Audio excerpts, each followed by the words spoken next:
অবাক পুরো একবারে।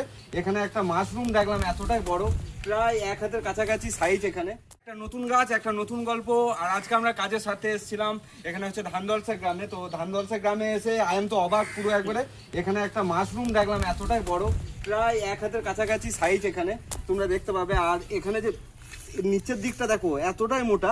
আমি জানি না এই মাশরুমটা খাওয়া যায় কিনা।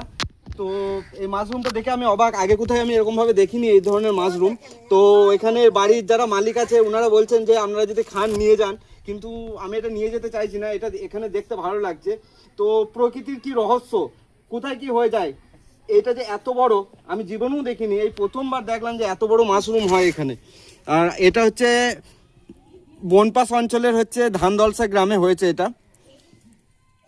তো সাইজটা আমি একবার দেখাচ্ছি আর একবার, প্রায় 1 হাতের কাছাকাছি একবারে, মানে 1 ফুট হবে প্রায় এটা।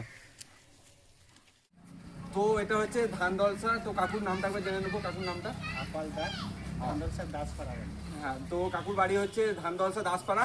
তোমরা যদি এই আশ্চর্য জিনিসটা দেখতে চাও অতি অবশ্যই তোমাদেরকে আসতে হবে বনপাস অঞ্চলে ধানদলসায় দাসপাড়াতে আসতে হবে। আর তোমরাও একবার দেখে যাও। যদি ভিডিওটা ভালো লাগে অতি অবশ্যই একটা লাইক করে যাবে। আর আমাদের ভিডিও কেমন লাগছে একটা কমেন্ট করে যাবে। আর চ্যানেলে প্রথম হলে সাবস্ক্রাইব করতে ভুলবে না।